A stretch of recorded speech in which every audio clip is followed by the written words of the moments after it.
Vous écoutez Radio Taïwan International et c'est l'heure des musées.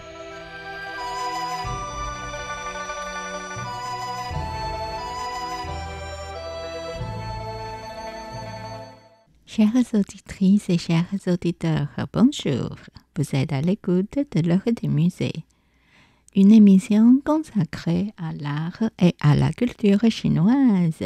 Nous sommes toujours dans notre série des dames nobles, notamment les portraits des impératrices et des consorts depuis la dynastie Song jusqu'à la dynastie Qing.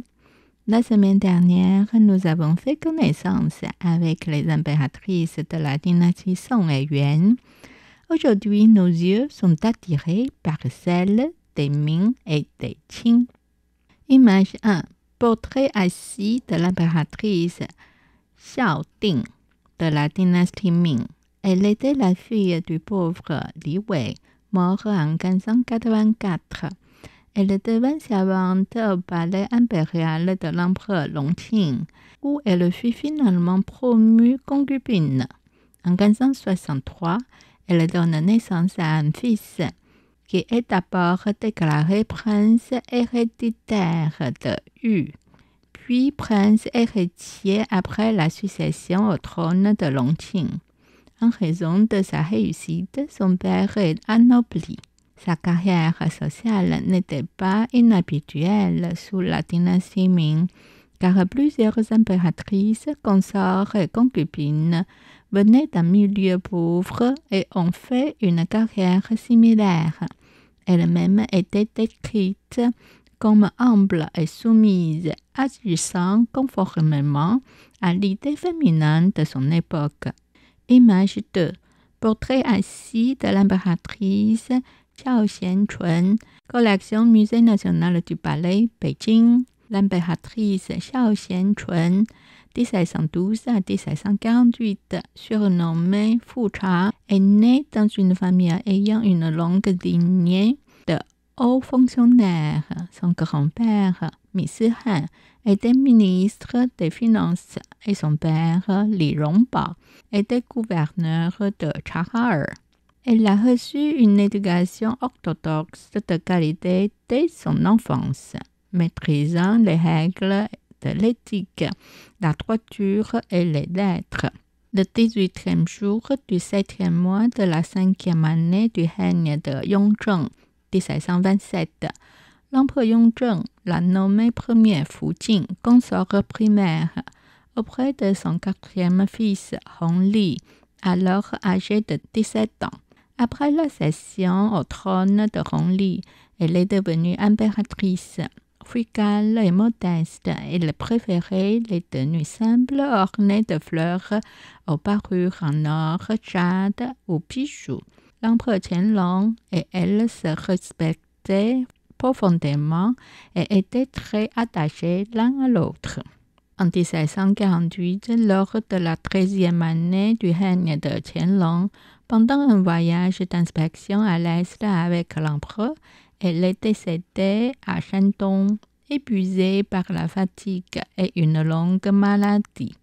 Profondément affligée, l'empereur Qianlong retourna à la capitale pour organiser ses funérailles et porta des vêtements de deuil pendant 12 jours.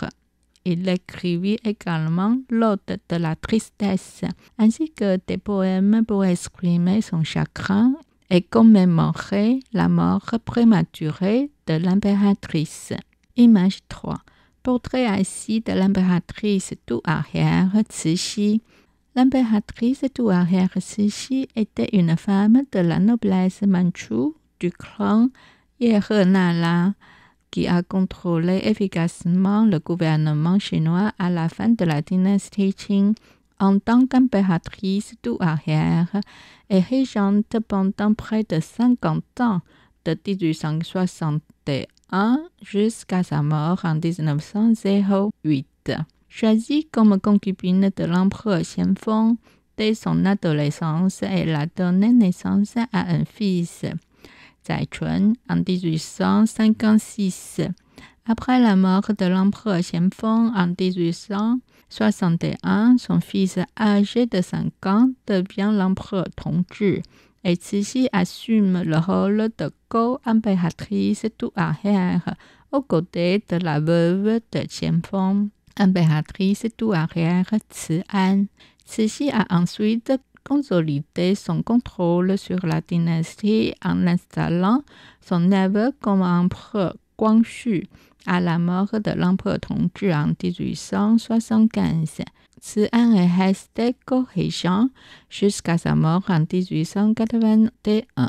Bien que Cixi ait refusé d'adopter les modèles occidentaux de gouvernement, elle a soutenu les réformes technologiques et militaires et le mouvement d'auto-renforcement.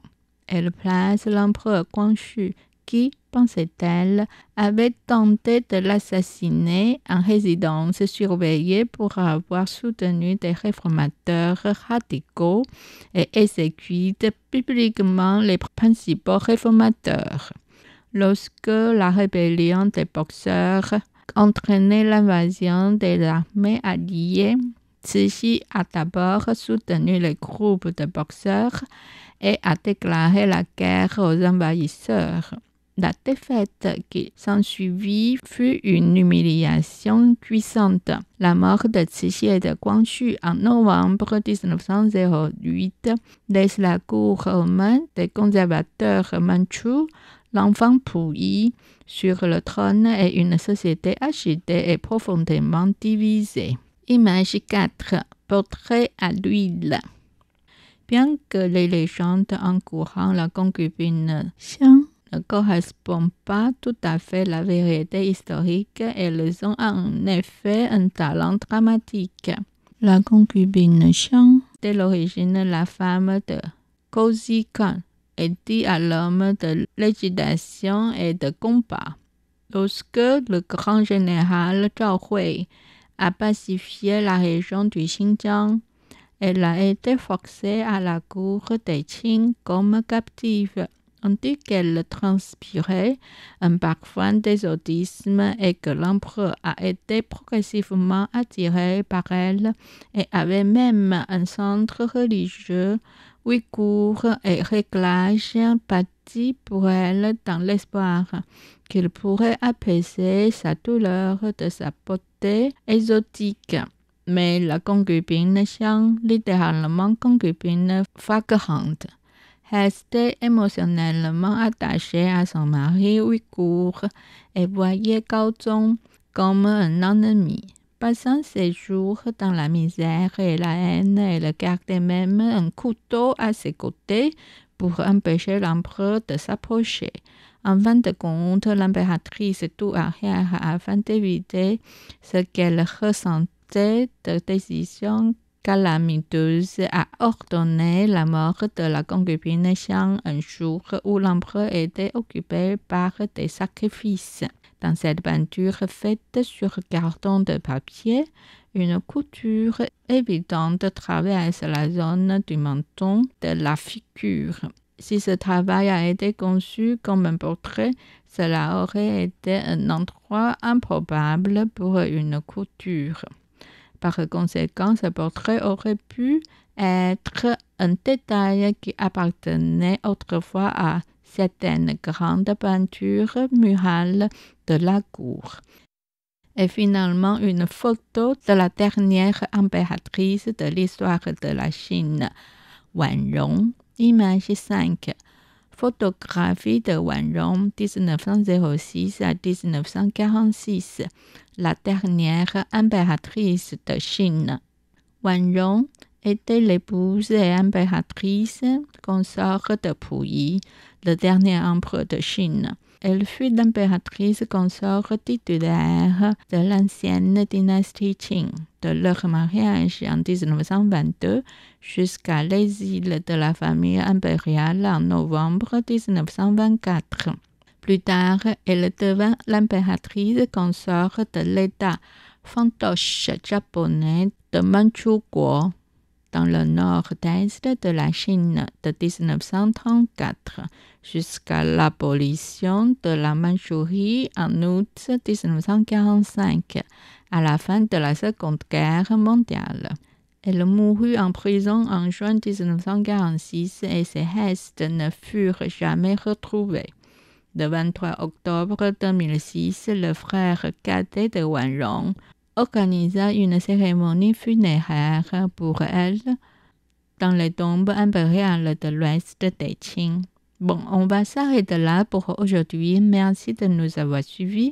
En attendant, passez une excellente semaine. C'était l'heure des musées, réalisé et animé par Miao Yonghua, diffusé depuis Taipei, Taïwan.